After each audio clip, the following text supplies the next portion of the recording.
The Karzak Mountains had never looked more lethal than they did on Christmas Eve. Snow fell in thick, ghostly sheets, accumulating faster than nature should allow. The wind howled through the valleys like a dying animal, carrying with it the bitter cold that turned breath into ice crystals and exposed skin into frozen meat within minutes. This was not the peaceful winter wonderland of holiday cards. This was a frozen hell designed to kill.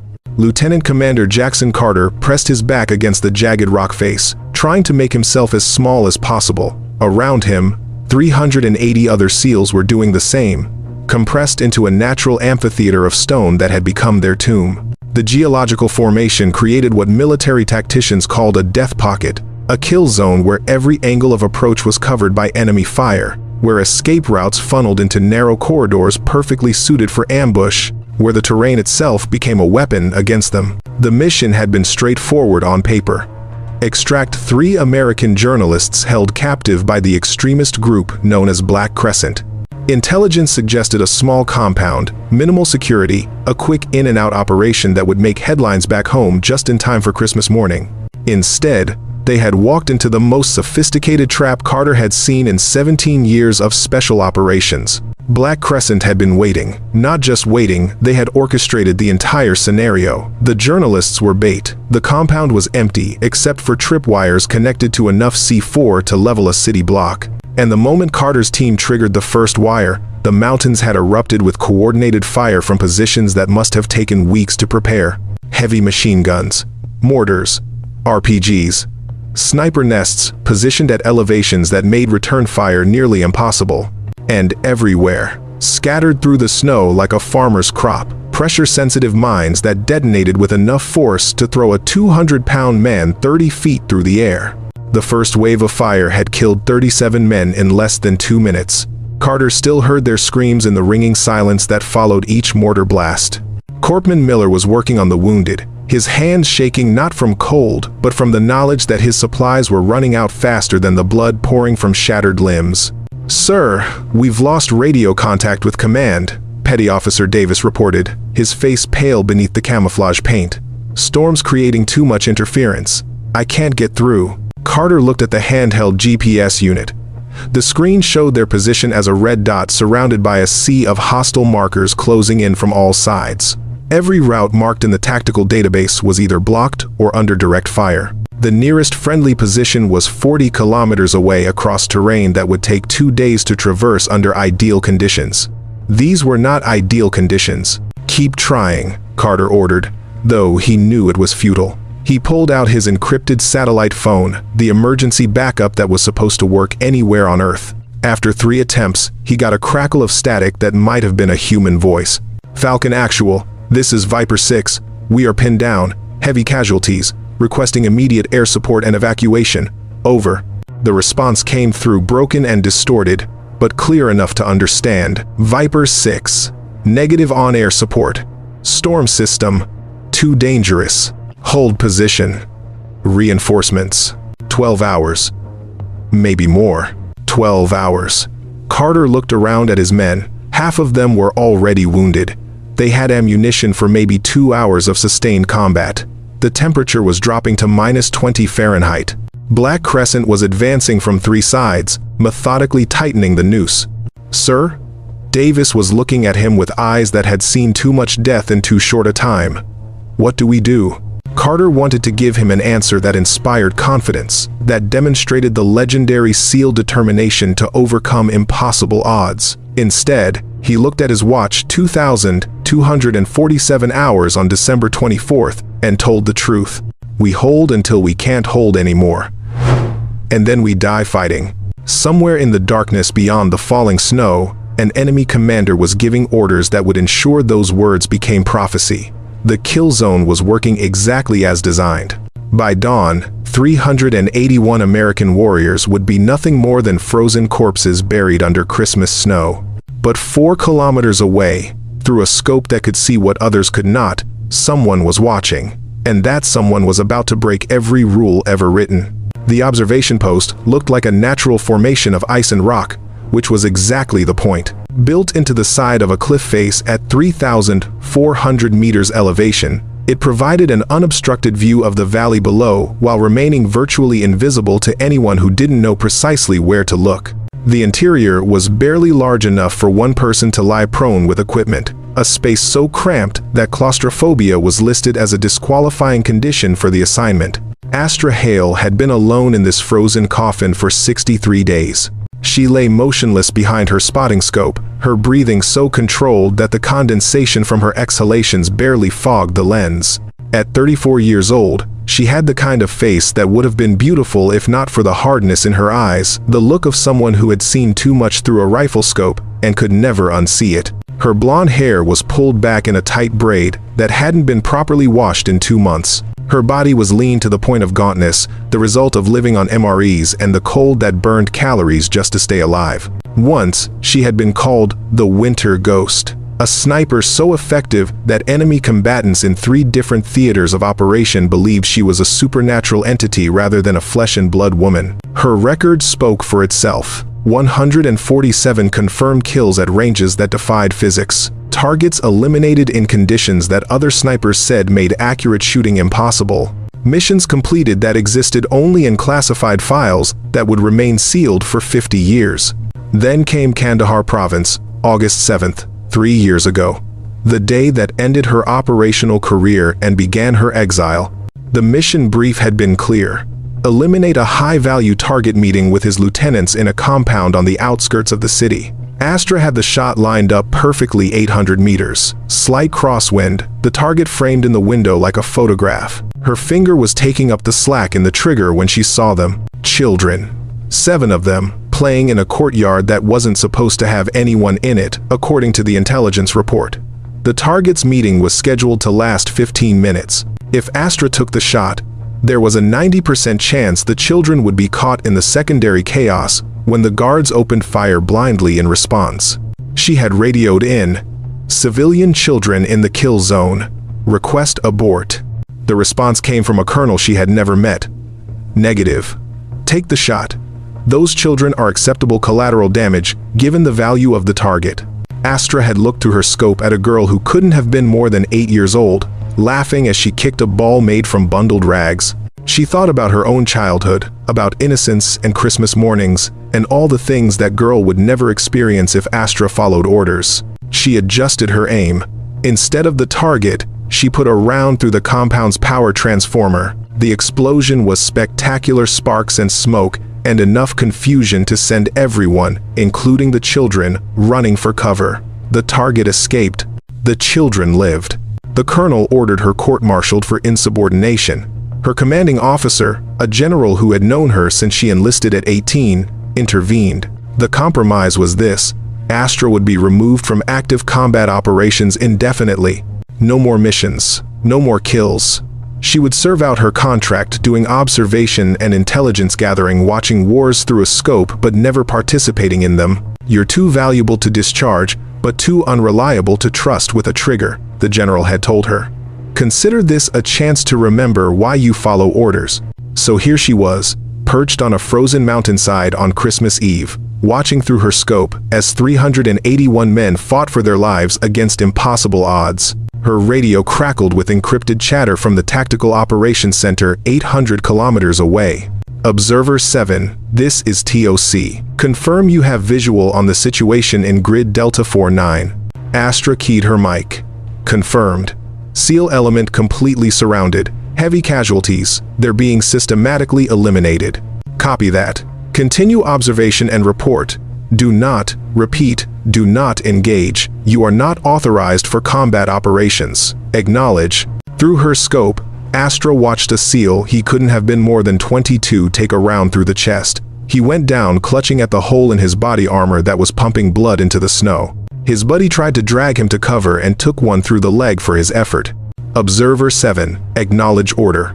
Astra's hand moved almost unconsciously to the rifle case beside her. Inside was the Shaytak M200, a weapon she had customized herself over years of trial and error. It was chambered in 408 Shaytak, a round designed for extreme long-range precision. The rifle had an effective range of 2,500 meters in ideal conditions.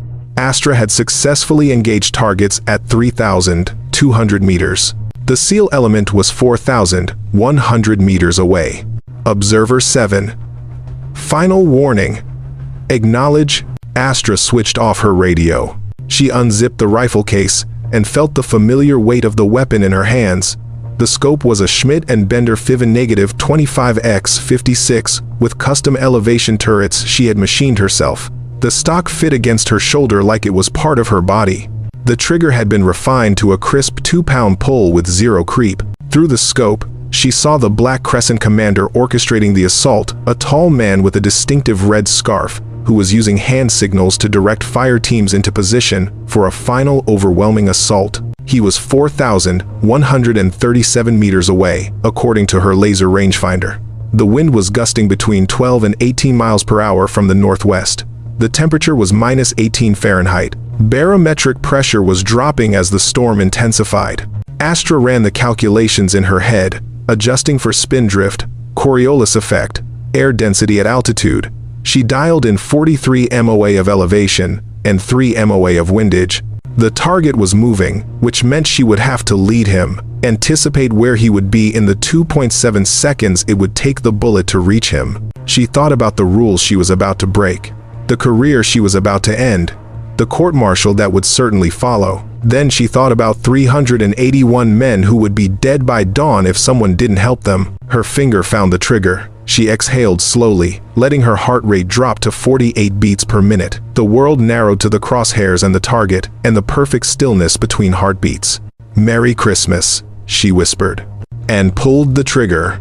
The recoil slammed into Astra's shoulder like a freight train, but she was already working the bolt, ejecting the spent casing and chambering a fresh round before the first bullet had even reached its target. Through the scope, she watched the projectile's vapor trail arc through the falling snow, a ghostly line connecting her position to a man who didn't yet know he was dead.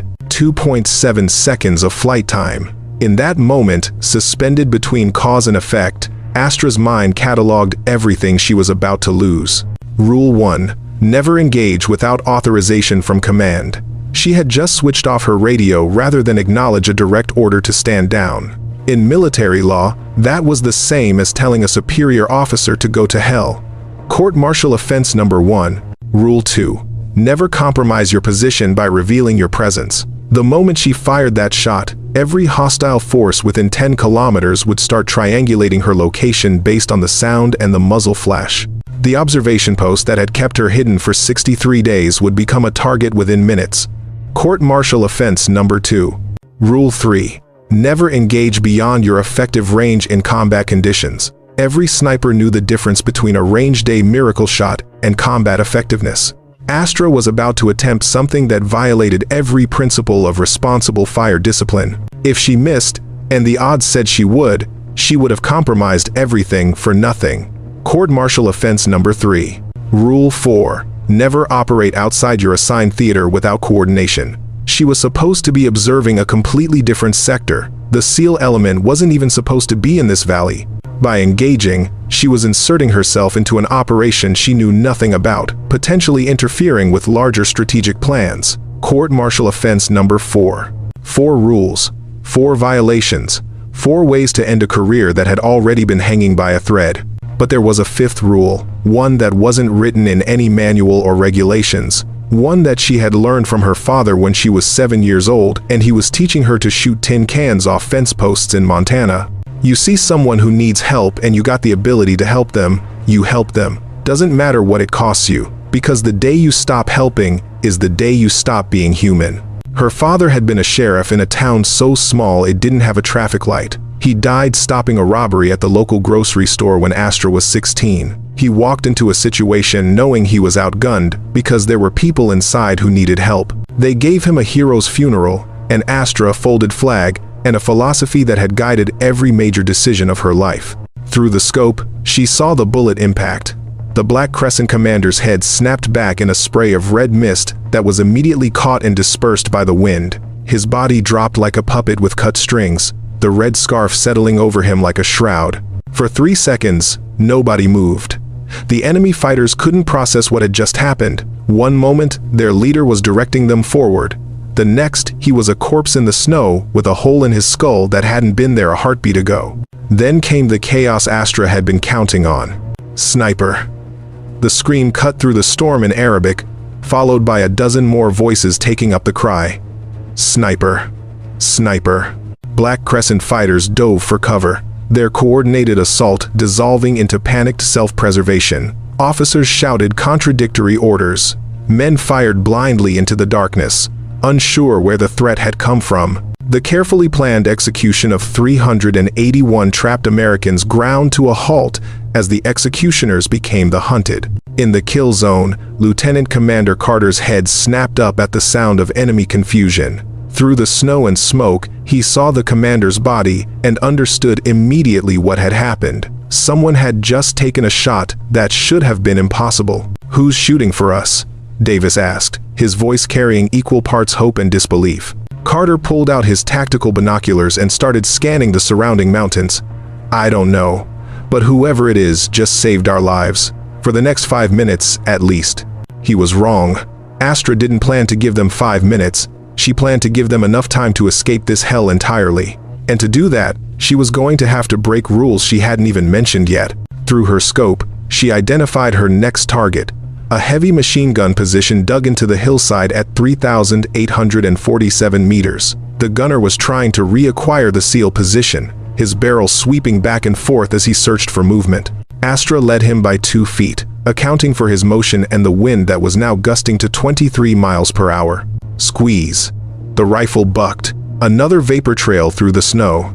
The gunner's chest exploded as the 408 round punched through his body armor like it was paper. His loader looked up in shock, trying to locate the shot.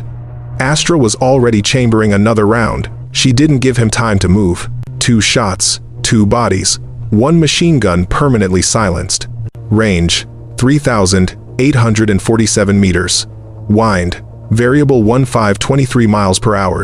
Temperature, -19 and dropping.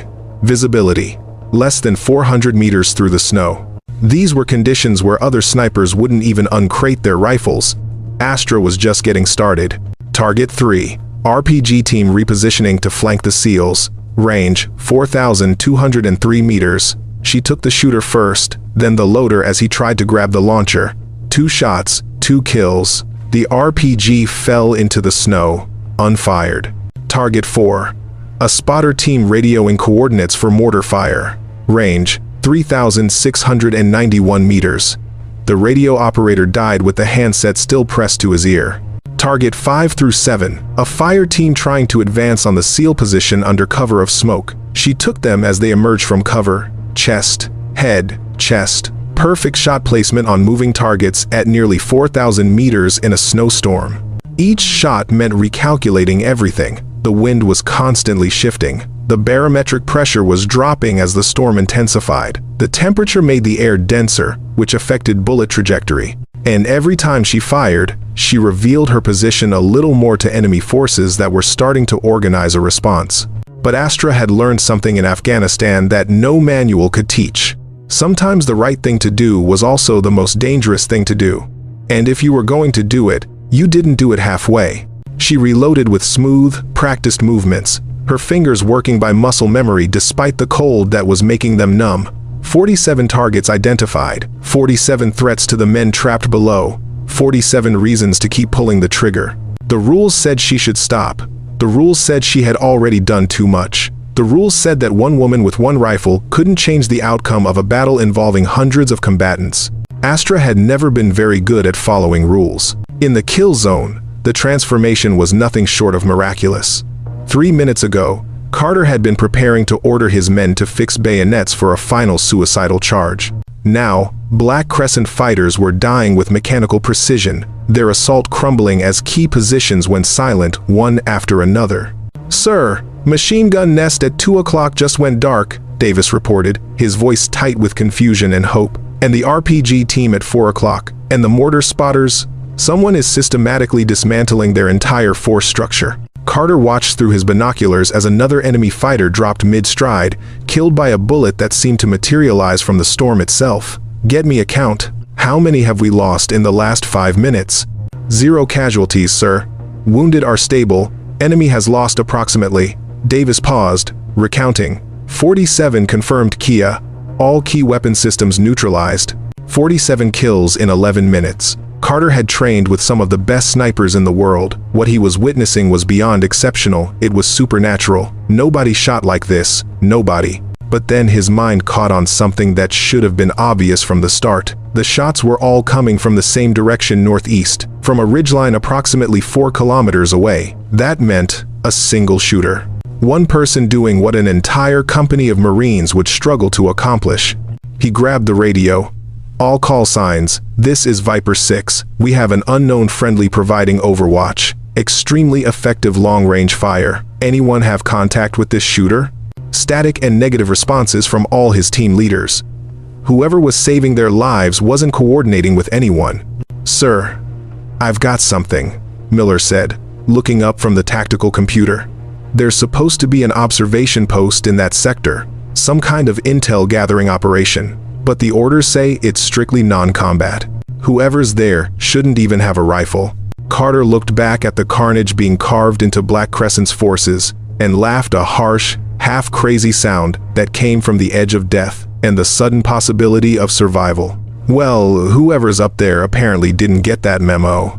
Or didn't care. Through the scope of his tactical binoculars, he tried to locate the shooter's position. The falling snow made it nearly impossible. But after several minutes of searching, he caught a glimpse of something, a brief muzzle flash from what looked like a natural ice formation on the cliff face. The shot echoed down the valley a moment later, and another Black Crescent fighter fell. Observer 7, this is Viper 6. Carter transmitted on the observation frequency. I don't know who you are, but you just saved 381 lives. If you can hear this, we need to coordinate. Can you give us a route out of this mess? No response. Just another shot and another body hitting the snow. Carter tried again. Observer 7, we are running low on ammunition and have multiple wounded. We need. His radio crackled, and a voice came through. Not the frequency he had been using, this was his personal encrypted channel, one that only his command staff should have access to. The voice was female, clear despite the interference, with an accent that spoke of somewhere in the American West. Viper 6, stop broadcasting your position. Black Crescent is triangulating your radio signals. I need you to listen very carefully and do exactly what I say. Carter blinked in surprise. Who is this? Someone who's about to commit career suicide to keep you alive. Do you see the ravine at your 3 o'clock? Approximately 200 meters. Carter looked. There was indeed a narrow ravine cutting through the rocks, barely wide enough for a man to move through single file. Confirmed. That's your escape route. But first, I need to clear the high ground on either side. Give me 4 minutes. When I signal, you move fast and you don't stop. Understand? What's the signal? You'll know it when you see it. 4 minutes. Starting now. The transmission ended. Carter looked at his watch and then at his men. They were watching him with expressions that mixed exhaustion with desperate hope. Listen up, Carter said, his voice carrying the authority that had kept these men alive through a dozen impossible situations. We're moving in 4 minutes. Single file through the ravine at 3 o'clock. Wounded on stretchers in the middle of the formation. We move fast and silent. When I give the word, you run like your life depends on it. Because it does. Sir, who was that on the radio? Davis asked. Carter shook his head. I don't know. But whoever she is, she's about to do something that's going to get her killed or court-martialed. Probably both. High above them, Astra was making preparations that would guarantee Carter's prediction came true. The ravine was a good escape route, but it was also a perfect kill box if Black Crescent had the high ground secured. She counted at least 30 enemy positions with clear fields of fire down into that corridor. To give the SEALs a chance, she would have to eliminate all of them. In 4 minutes. From 4,000 meters away. In a snowstorm that was getting worse by the minute, she rechecked her ammunition. 23 rounds remaining in her current supply. Not enough. Not nearly enough. Which meant she would have to go to the emergency cache, the one she wasn't supposed to know about. Stored in a waterproof container, buried 30 meters from her position. Astra pulled on her parka and crawled out of the observation post into the storm. The wind hit her like a physical blow, stealing her breath and throwing ice crystals that felt like needles against exposed skin. Visibility was down to less than 50 meters. She navigated by memory and GPS, counting steps to the cache location. The container was exactly where it should be, frozen into the ground but still accessible. Inside, 60 rounds of match-grade ammunition, a backup scope, and something else that made her pause. A letter from her father, written 20 years ago before he died. She had placed it there herself when she first arrived at this post, a talisman against the loneliness and doubt. She didn't open it, she had memorized every word years ago, but she pressed it against her chest for just a moment before putting it back. "I'm doing the right thing, Dad," she whispered into the wind, "even if it costs everything." Then she grabbed the ammunition and crawled back to her position, where 381 men were counting down the seconds until their only chance at survival. Astra's fingers worked with mechanical precision despite the cold that had turned them into clumsy, half-frozen claws. She loaded the fresh ammunition into her magazine, each round seated perfectly, each action automatic from thousands of repetitions. Through her scope, she began the methodical process of marking targets. Position 1. Sniper nest at 3,927 meters, elevated 15 degrees above the ravine entrance. 2 shooters with a Dragunov SVD. They would be the first to fire when the SEALs entered the kill zone. Position 2. Heavy machine gun emplacement at 4,051 meters, dug into a reinforced position with sandbags and steel plating. 3 crew members. The gun had interlocking fields of fire with Position 4. Position 3. RPG team at 3,784 meters, positioned to fire down the length of the ravine. The shot would create a pressure wave that would kill anyone within 30 meters of the impact. She continued marking targets, building a mental map of the battlefield that existed in 3 dimensions. Range, elevation, wind direction at each position, predicted movement patterns. 27 positions. 43 enemy combatants. Each one had to be eliminated in the correct sequence to create a corridor of safety through what was currently a corridor of death. Her watch showed 3 minutes and 17 seconds remaining. Astra began with the Dragunov position, because they were the most dangerous trained snipers with quality optics who might spot the SEALs before they entered the ravine. She ranged them at 3,927 meters, adjusted for a crosswind that had shifted to 19 miles per hour from the northwest, and exhaled slowly. The first shooter was scanning his sector when the bullet arrived, punching through his skull and destroying the scope he had been looking through. His partner turned in shock, trying to locate the threat. Astra's second shot caught him in the chest before he could move. 2 down, 41 to go. The heavy machine gun position was next. The crew was alert now, scanning for threats after seeing the sniper position go dark. Astra adjusted her point of aim to account for the steel plate protecting them. She didn't aim for the shooters, she aimed for the ammunition belt feeding into the gun. The bullet struck the belt and detonated 3 rounds simultaneously. The resulting explosion killed 2 crew members instantly and sent the third stumbling backward with shrapnel embedded in his face and chest. He would live, but he was no longer a threat. 5 down, 38 to go, 2 minutes and 41 seconds remaining. Astra shifted to rapid precision mode, the technique that had earned her the Winter Ghost designation. It required absolute focus and the willingness to sacrifice perfect accuracy for speed. Instead of taking 5 seconds between shots to verify every calculation, she reduced it to 2 seconds, relying on instinct and muscle memory to make the micro adjustments. Range: 3,784 meters. RPG team. Lead shooter in the head, loader in the chest. Next position. Range: 4,127 meters. Mortar crew. Gunner first, then the ammunition handler. Next position. Range: 3,691 meters. Fire team positioning for enfilade fire. 4 targets in 12 seconds. Center mass on all of them because headshots at this range with wind gusts required too much time. Her shoulder was already starting to bruise from the recoil. A deep ache that would become agony later, but was currently just a distant signal her brain had learned to ignore. The barrel was heating despite the cold, the metal expanding microscopically in ways that would affect accuracy on later shots. She adjusted her point of aim a quarter MOA to compensate. 15 down, 28 to go, 1 minute and 53 seconds remaining. Black Crescent was starting to realize what was happening. Officers were shouting orders, trying to organize a response to the invisible threat that was dismantling their positions. Some fighters abandoned their posts and ran. Astra let them go. They were no longer blocking the escape route. But others were professionals, soldiers who understood that running from a sniper just made you a moving target. They hunkered down and started trying to locate her position through the storm. She saw muzzle flashes as they began firing suppression bursts in her general direction. The bullets impacted the cliff face 300 meters below her position, nowhere close to a threat but a sign that they were narrowing down her location. She had perhaps 3 minutes before they brought serious fire to bear on her position.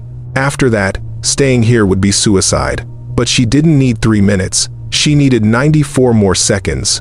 Range: 3,856 meters. Overwatch position with a PKM machine gun. The gunner was smart, staying low behind cover. Astra waited until he shifted his weight to adjust his firing position. The bullet found the 3-inch gap between his helmet and body armor. He dropped without a sound. Range: 4,203 meters, the furthest shot of the engagement. A commander trying to reorganize his scattered forces, Astra led him by 4 feet as he ran between positions. The bullet caught him mid-stride, and he tumbled forward into the snow like a puppet with cut strings. 23 down, 20 to go, 47 seconds remaining. Her heart rate was elevated now, pushing 60 beats per minute as adrenaline fought against her training. She forced herself to breathe, to slow down, to remember that panic killed more snipers than enemy fire. The scope was fogging slightly from her exhalations. She wiped it clear and reacquired her next target. The remaining positions fell in sequence. 3 more machine gun nests, 2 sniper teams that had been slow to set up, 4 fire teams that had chosen the wrong cover. Each shot was a separate calculation, a distinct adjustment for range and wind and elevation. But they flowed together into a single action, a deadly ballet where the music was the crack of the rifle and the dancers were men who fell and didn't rise. 43 down, 0 to go, 12 seconds to spare. Astra keyed her radio on the frequency Carter had been using. Viper 6, the corridor is clear. Move now. You have approximately 8 minutes before they regroup and close it. She didn't wait for a response. Through her scope, she watched the SEAL element emerge from their defensive position and enter the ravine at a tactical run. They moved with the discipline of elite soldiers, weapons up, eyes scanning for threats. Wounded were carried on stretchers in the middle of the formation, protected by the able-bodied. Carter was at the front, his rifle at the ready as he guided his men through the narrow passage. Davis covered the rear, constantly checking behind them for pursuit. They moved fast but not recklessly, maintaining formation even as exhaustion and injury threatened to slow them down. Astra tracked their progress, her scope sweeping the high ground for any threat she had missed. A Black Crescent fighter emerged from cover, raising his rifle toward the column of retreating Americans. He never got the shot off. Astra's bullet found him first, and he fell back into the shadows. 381 men poured through the ravine like water through a broken dam, each one a life saved by a woman they had never met, would probably never meet, whose name they didn't even know. But Black Crescent wasn't done. Through her scope, Astra saw what Carter couldn't yet see: 2 full platoons maneuvering to cut off the SEAL's escape route. They were 60 strong, heavily armed, and they would reach the far end of the ravine before the Americans could clear it. Astra looked at her remaining ammunition: 17 rounds, 60 targets. The mathematics were impossible, but mathematics had never stopped her before. She began to shoot. The first indication that Black Crescent had found her came as a bullet that cracked past Astra's head so close she felt the pressure wave against her cheek. It impacted the ice wall behind her with a spray of frozen shards that peppered the back of her neck. Not a random shot, not suppressive fire, a aimed shot from a trained marksman who had triangulated her position and nearly ended her life. Astra rolled away from her firing position an instant before 3 more rounds tore through the space where her head had been. She pressed herself against the rock wall, breathing hard, her mind racing through tactical calculations. They had her ranged. They knew where she was. Staying in the observation post was no longer an option. Through the falling snow, she heard the distinctive sound of helicopter rotors. Not American, the pitch was wrong, the rhythm different. Russian made my 8 seconds, probably carrying reinforcements or a hunter-killer team specifically tasked with eliminating her. The storm that had grounded American air support was apparently manageable for pilots desperate enough or crazy enough to fly in it. Her radio crackled not encrypted channels this time, but open broadcast in accented English clearly meant for her to hear. American sniper, we know you are alone. We know you are a woman. We are offering $500,000 American dollars for your head. You cannot escape. Surrender now, and we will make your death quick. Astra didn't bother responding. Instead, she grabbed her rifle, the ammunition she had left, and her emergency kit. Everything else, the sleeping bag, the observation equipment, 3 months of accumulated supplies would have to stay. She had perhaps 90 seconds before the helicopter gunships got a visual lock on her position. The observation post had a secondary exit, a narrow crawl space through the rock that led to a series of ledges descending the cliff face. It was designed as an emergency escape route, though the designers had probably imagined using it during daylight with proper climbing gear, not during a snowstorm, while enemy forces converged from multiple directions. Astra didn't have the luxury of choice. She squeezed into the crawl space, pulling her rifle behind her, the rock scraping against her body armor hard enough to leave bruises. 20 meters of crawling through darkness so complete she had to navigate by touch, her headlamp off to avoid being spotted. She emerged onto a ledge, barely 2 feet wide, icy and exposed to wind that tried to pluck her off the mountain and hurl her into the abyss below. The helicopter was closer now, searchlights cutting through the storm like white knives. She pressed herself against the rock face, making herself as small as possible. The light swept past her once, twice, then locked onto the observation post entrance.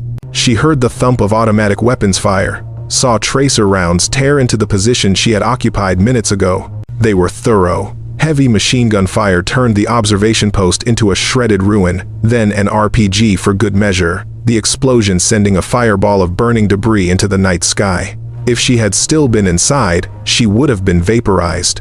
But she wasn't inside. She was clinging to a frozen cliff face 400 meters above the valley floor, with enemy forces closing in from above and below, in a storm that was rapidly becoming whiteout conditions. Most people would consider this a desperate situation. Astra considered it an opportunity. The helicopter was circling now, searching for her body in the wreckage. The searchlight created a zone of visibility that contrasted sharply with the surrounding darkness, which meant anyone looking into that light would lose their night vision, would be unable to see into the shadows where Astra had pressed herself flat against the rock. She checked her rifle. It had taken a beating during the crawl, but the scope was still intact and the barrel was clear. She had 13 rounds remaining. The helicopter was approximately 800 meters away and descending slowly, the pilot exercising caution in the dangerous conditions. Astra found a narrow crack in the rock that provided minimal stability, braced her rifle against a protruding stone, and lined up the shot. Not on the helicopter itself, that would require specialized ammunition she didn't have, but on the pilot visible through the cockpit window, his face illuminated by the instrument panel's glow. The wind was gusting to 25 miles per hour now. The helicopter was moving. She was shooting from an unstable platform with hands that were starting to lose feeling from the cold. The shot was nearly impossible. She took it anyway.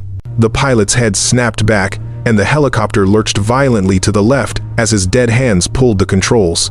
The co-pilot grabbed for the stick, trying to stabilize the aircraft, but at this altitude and in these conditions, there was no margin for error. The helicopter spun twice, its tail rotor clipping a rock outcropping, and then it was falling, tumbling end over end into the darkness below. The explosion when it hit was a distant orange bloom quickly swallowed by the snow. 12 rounds remaining.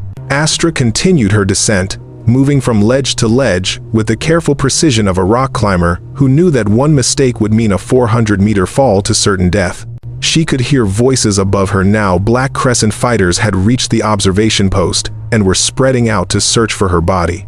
She must have escaped, someone shouted in Arabic. Search the cliff face! Flashlight beams began probing the darkness, sweeping back and forth across the rock. Astra froze in mid-movement, one hand gripping an icy outcropping, one foot balanced on a ledge the width of a brick. A beam passed inches from her position, then moved on. She waited until it was pointed away before continuing her descent. That's when she felt the ledge begin to crumble under her weight. The ice that had held for decades was breaking apart, stress fractures spreading with soft cracking sounds. She had perhaps 2 seconds before it gave way completely. Astra lunged for the next handhold, her fingers scrabbling against frozen rock, nails breaking as she fought for grip. Her feet swung free into empty air, her entire body weight supported by fingers that were rapidly losing strength in the brutal cold. She kicked against the cliff face, found purchase, and pulled herself up onto a more stable position just as the ledge she had been standing on broke away and fell into the darkness. The sound of falling rock brought the flashlight beam sweeping back. They found her this time, pinning her against the cliff like a moth on a board. There, on the cliff, rifle fire erupted from above, bullets sparking off rock around her. Astra pressed herself into a narrow crevice, but she knew it was only a matter of time. They had the high ground, unlimited ammunition, and she was trapped on a cliff face with nowhere to run. Then Carter's voice crackled over her radio, faint but audible. "Observer 7. If you can hear this, we made it through the ravine. All personnel accounted for. We owe you our lives." Astra smiled grimly as bullets continued to chip away at the rock protecting her. At least she would die knowing she had accomplished the mission. 381 men would go home to their families. Their children would have fathers at Christmas. Her fingers found the trigger of her rifle. If she was going to die on this mountain, she would take as many of them with her as possible. She leaned out from cover, identified a target silhouetted against the flashlight beams, and fired. The man fell without a sound. 11 rounds remaining. And then, through the storm, she heard the most beautiful sound she had ever experienced. The rotors of an American helicopter, flying impossibly low through conditions that should have kept it grounded. The Black Hawk appeared like a ghost from the storm, its door gunner already firing, tracer rounds drawing lines of fire across the cliff face above her. Carter had called in the cavalry. The Black Hawk's arrival changed everything, but not in the way rescue operations typically unfolded. The helicopter couldn't land, there was nowhere to set down on the cliff face, and the storm made hovering a death sentence. Instead, it made a single pass. The door gunner, laying down suppressive fire that sent Black Crescent fighters diving for cover, then pulled away into the storm before enemy RPGs could lock on. But in that brief window, something had dropped from the aircraft, a rope and harness system tumbling down the cliff face, weighted at the end to prevent it from blowing away. It came to rest 15 meters above Astra's position, swaying wildly in the wind. Her radio crackled. "Observer 7. This is Eagle 1. We can't maintain position in this weather. You've got one shot at this. Climb to the rope, clip in, and signal when ready. We'll extract you on a single pass. If you miss this chance, we can't come back. Do you copy?" Astra looked up at the rope dancing in the wind, then at the cliff face between her and salvation. 15 meters of vertical ice climbing without proper gear, in a blizzard, while enemy forces regrouped above her. The mathematics of survival gave her approximately a 30% chance of success. She keyed her mic. "Eagle 1, negative on extraction. The SEALs made it through?" "Affirmative. All 381 accounted for. Now, let's get you out of there." "Negative," Astra repeated. She had spotted something through her scope that the helicopter crew couldn't see. From their angle, 2 more Black Crescent platoons moving to intercept the SEALs at their rally point. Carter's men had made it through the ravine, but they weren't safe yet. Not even close. "Observer 7, what are you talking about? This is your only chance." "Eagle 1, the SEALs have 2 full platoons moving to cut them off from the extraction zone. Approximately 120 enemy fighters converging on grid coordinates." She read off the numbers, her voice steady despite the cold that was making her teeth chatter. "They'll be there in 14 minutes. The SEALs won't see them coming." There was a pause, then a different voice, older, heavy with authority. "This is Colonel Hayes, Mission Commander. Observer 7, we copy your intel. We're diverting air support to provide cover for the SEAL extraction. Now get on that rope." "That's a direct order." Astra looked at her rifle, then at the rope swaying in the wind. Her career was already over. She had broken enough rules to earn a court-martial 3 times over. What was one more violation stacked on top of everything else? "With respect, sir, I can provide better support from this position than air assets in this weather. I have line of sight to their approach routes." "Observer 7, you have how many rounds remaining?" 11, sir." And you're planning to engage 120 targets with 11 rounds from 4 kilometers away in a blizzard? No, sir. I'm planning to engage the 11 targets that matter. The officers, the heavy weapons teams, the forward observers calling in their artillery, take out their command and control, and they're just an armed mob. The SEALs can handle an armed mob.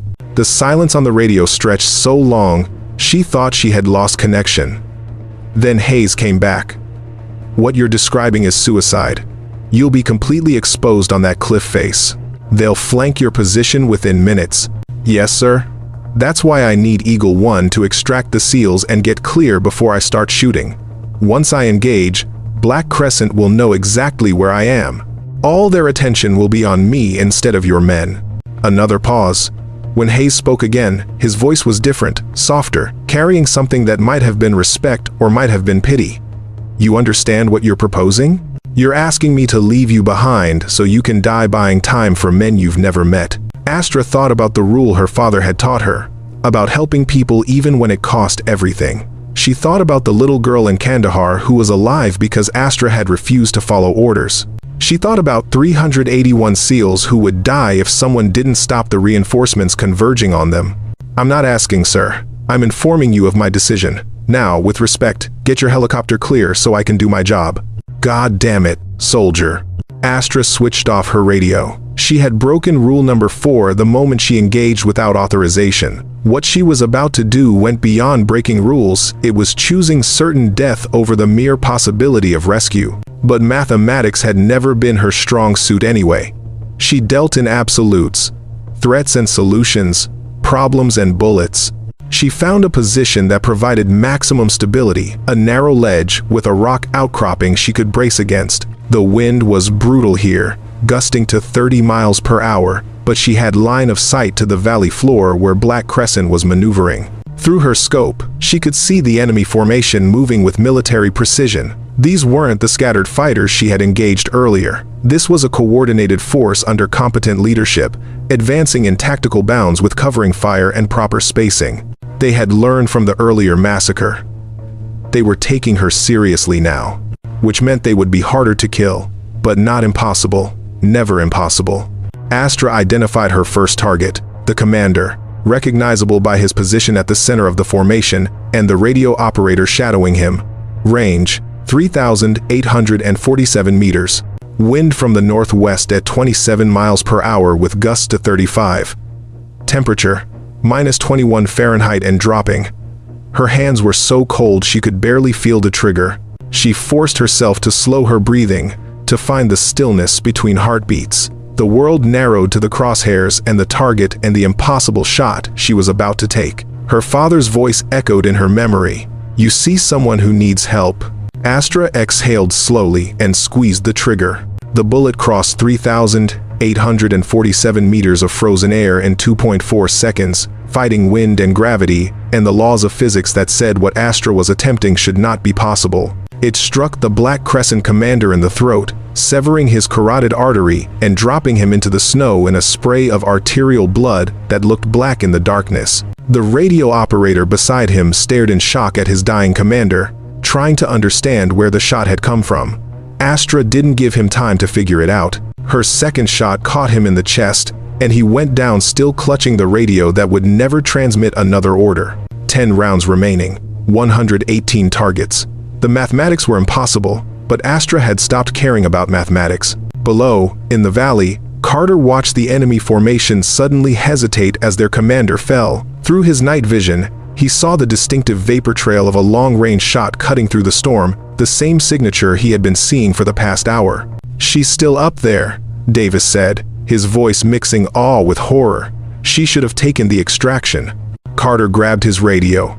Observer 7, we see what you're doing. Stand down. We can handle this ourselves. No response. Just another shot, and another Black Crescent officer dropping mid-stride. God damn it, answer me, Carter shouted into the radio. You don't have to die for us. The radio crackled, and Astra's voice came through calm, focused, professional. Viper 6, move your element to Extraction Zone Delta. Eagle 1 will pick you up there in 6 minutes. Don't stop. Don't look back. Don't waste the time I'm buying you.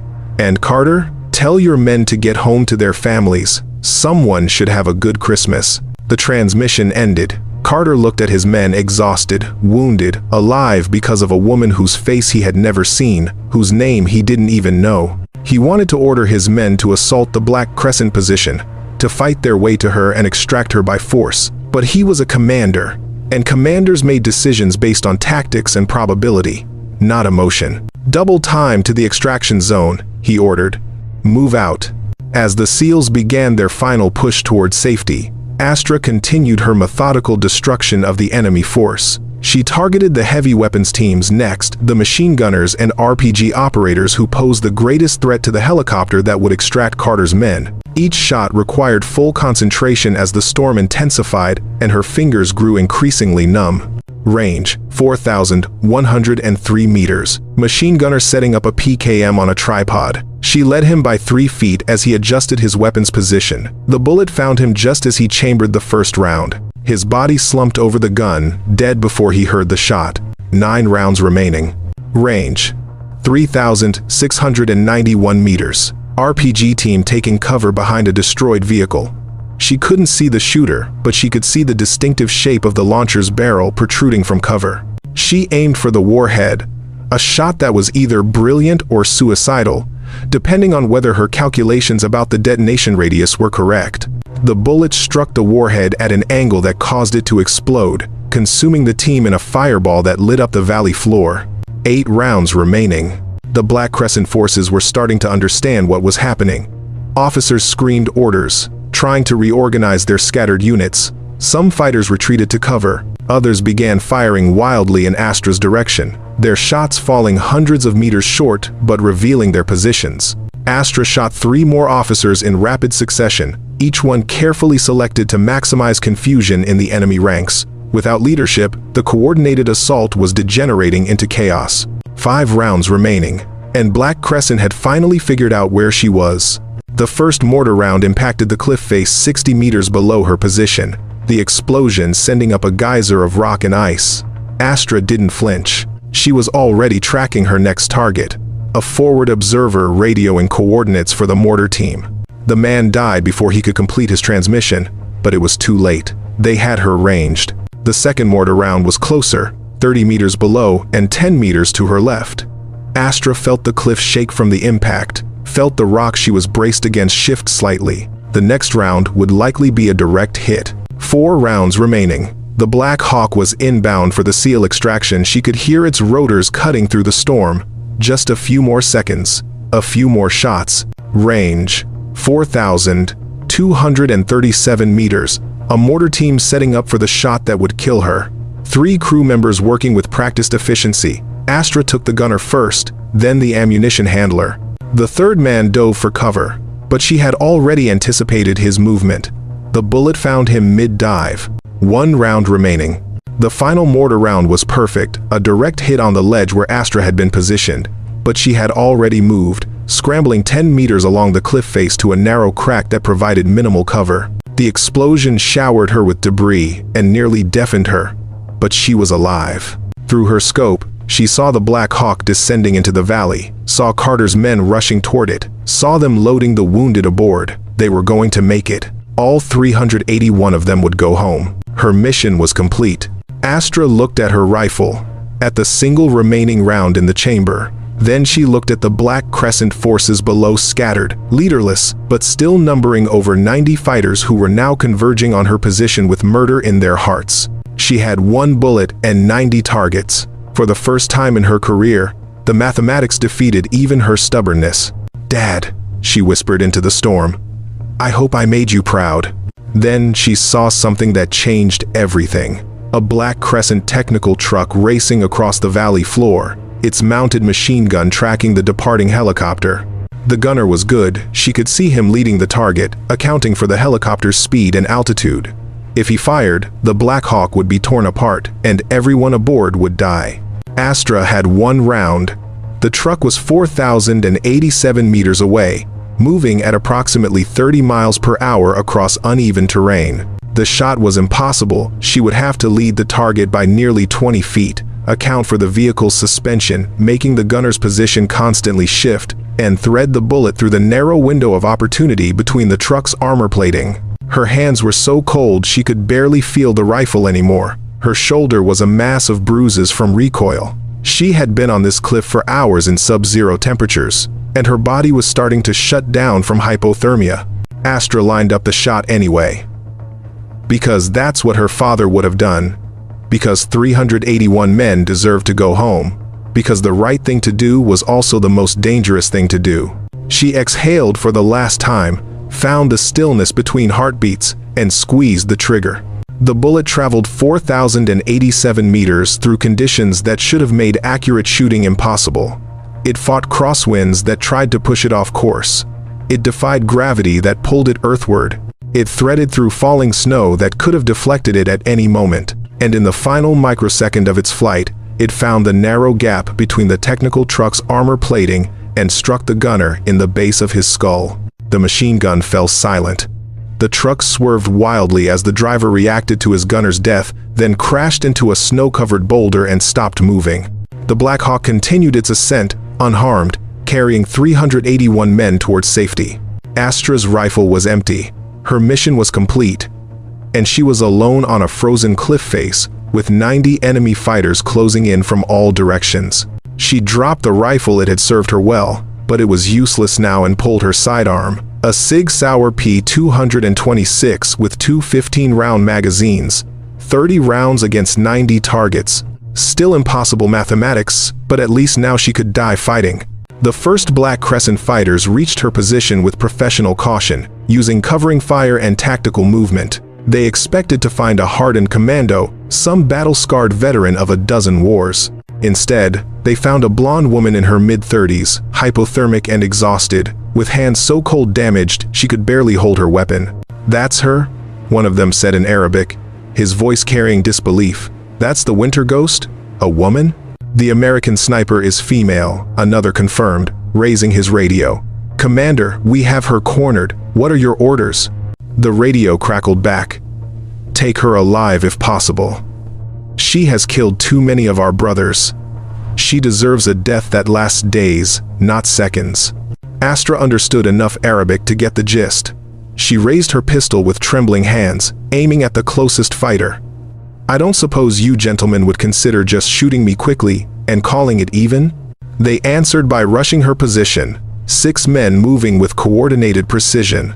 Astra shot the first 2 before they closed the distance, but then they were on her, hands grabbing her arms, her weapon being torn away. She fought with desperate fury, using techniques learned in years of close combat training, but hypothermia had sapped her strength, and she was outnumbered 6 to 1. A rifle butt to her temple ended the struggle. Astra dropped to her knees, vision blurring, tasting blood. Someone kicked her in the ribs once, twice, a third time, until she heard something crack. She collapsed into the snow, unable to fight anymore, unable to do anything but wait for what came next. "Bind her," the squad leader ordered. "And be careful. This one is dangerous, even wounded." They zip-tied her hands behind her back and dragged her to her feet. Astra's head was spinning from the blow, her ribs screaming agony with every breath. Through the pain and confusion, she tried to understand why she was still alive. They had wanted to capture her, which meant they planned something worse than a quick execution. That's when she heard the rotors. Not the Black Hawk that was long gone. This was different, multiple aircraft converging from different directions. Through her blurred vision, she saw them emerge from the storm. 4 Apache attack helicopters flying in a diamond formation, their weapon systems already locked on the Black Crescent positions. The squad leader heard them too. His face went pale as he realized what was about to happen. Fall back, fall back. But there was nowhere to fall back to. The Apaches opened fire with their 30mm chain guns, and the valley floor erupted in a hell of tracer rounds and exploding ordnance. Black Crescent fighters died in clusters, cut down by weapons that fired 625 rounds per minute with computer-guided precision. The fighters holding Astra released her and dove for cover, more concerned with survival than keeping their prisoner. She collapsed in the snow, unable to move, watching through fading consciousness as American air power obliterated the force that had been hunting her. One of the Apaches broke formation and descended toward her position, its rotor wash creating a miniature blizzard. The crew chief fast roped down. a young sergeant who looked like he should still be in high school. He knelt beside her, checking her injuries with practiced efficiency. "Ma'am, I'm Sergeant Reeves. We're here to get you out. Can you stand?" Astra tried to answer, but only managed a weak cough that brought up blood. Broken ribs had probably punctured a lung. Reeves' expression shifted from professional concern to barely controlled panic. "Medic!" he shouted into his radio. "I need a medic down here now. She's critical." The world was fading at the edges, consciousness slipping away like sand through fingers. Astra's last coherent thought was not about the cold or the pain or the certain knowledge that she was dying. It was about 381 men who would wake up tomorrow morning with their families. 381 fathers and sons and brothers and husbands who would get to have Christmas because she had broken every rule she was supposed to follow. Her father had been right. The day you stop helping is the day you stop being human. She smiled as darkness took her, peaceful in the knowledge that she had stayed human to the very end. Astra woke to the sound of monitors beeping and the smell of antiseptic. For a confused moment, she thought she was back in the observation post, that the entire battle had been a fever dream. Then, the pain hit a comprehensive catalog of injuries that made her gasp despite the morphine drip connected to her arm. "Easy there, Ghost." A voice she didn't recognize, male and weathered. "You've got 3 broken ribs, a punctured lung, severe hypothermia, a concussion, and more bruises than I've seen on a boxer after a 12-round fight. You're lucky to be alive." Astra forced her eyes to focus. The room was a field hospital, one of the mobile units the military deployed for combat operations. The man speaking was a doctor, gray-haired and wearing the insignia of a colonel. Behind him stood someone else in dress uniform, not hospital scrubs but the formal wear that indicated official business. "How long?" Astra managed to ask, her voice rough from the breathing tube that had been removed. 3 days, the doctor said. "You were unconscious for most of it. We had to operate to repair your lung, and the hypothermia damage was extensive. You'll make a full recovery, but it'll take time." 3 days. Christmas had come and gone while she fought for life on an operating table. Astra wondered if the SEALs had made it home, if they were with their families now, if any of them knew or cared about the woman who had saved them. The officer in dress uniform stepped forward. She was a general, Astra realized with some surprise, wearing the 3 stars that indicated serious rank. General Patricia Chen, if Astra remembered the briefing photos correctly. "The head of Special Operations Command, Captain Hale," Chen said formally. "I suspect you know why I'm here." Captain. Astra had been a captain before they busted her down and exiled her to observation duty. Hearing the rank again felt strange, like putting on clothes that no longer fit. "Court-martial," Astra said. It wasn't a question. That was the plan, yes. Chen pulled up a chair and sat down, her expression unreadable. "You violated 4 separate direct orders, compromised a classified observation post, engaged in combat operations without authorization, and generally behaved like a one-woman army with a death wish. By all rights, I should be here to formally charge you with conduct unbecoming and insubordination. But..." Astra could hear the unspoken word hanging in the air.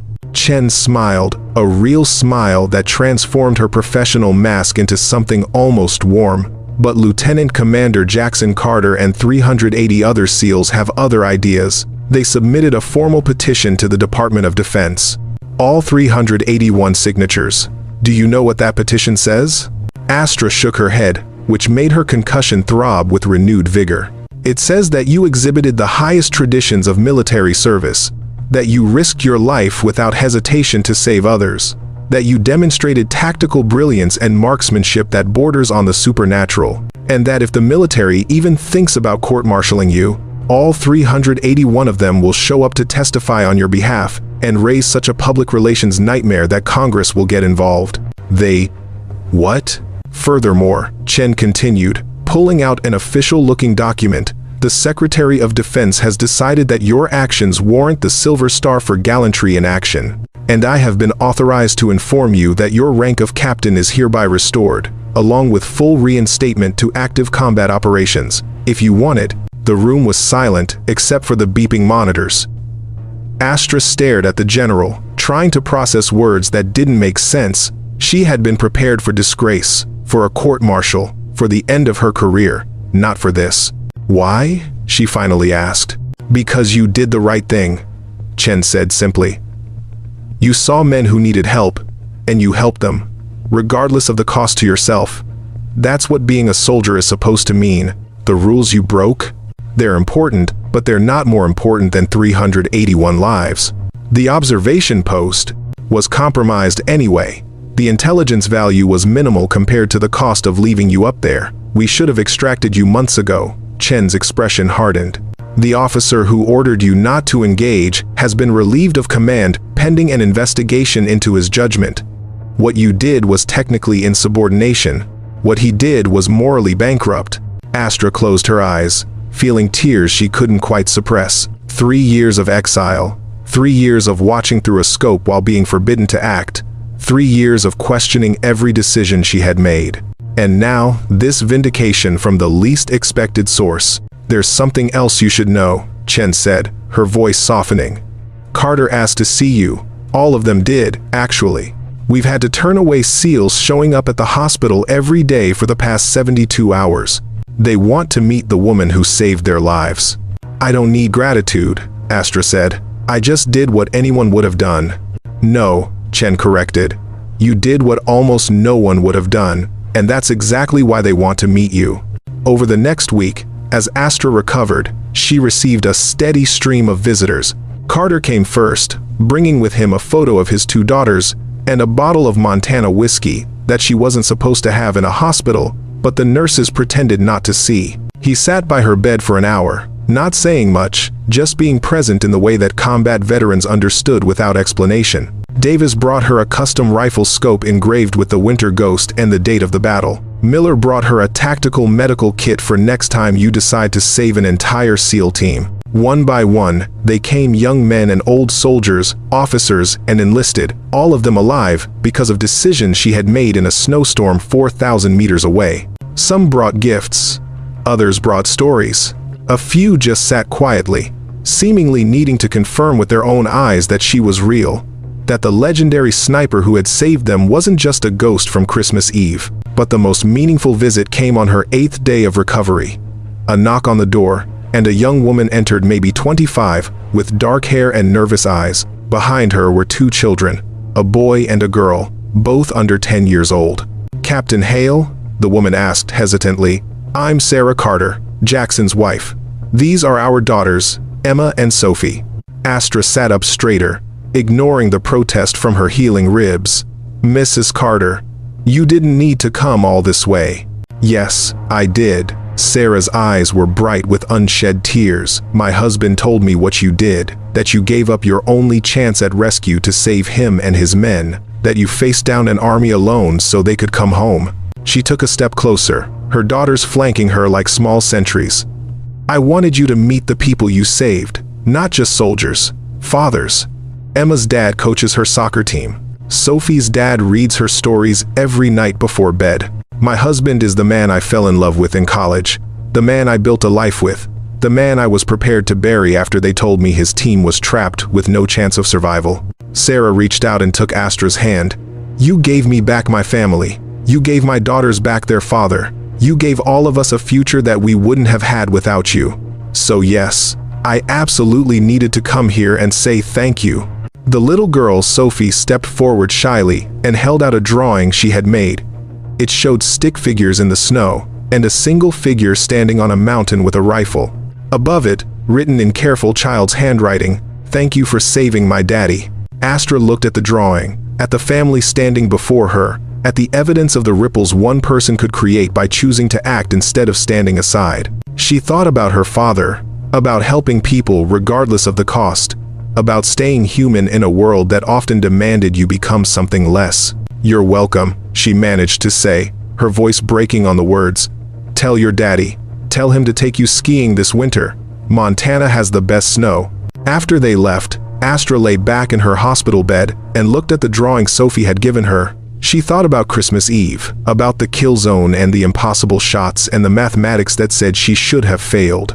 She thought about 381 men who were alive because she had broken every rule she was supposed to follow. General Chen had been right.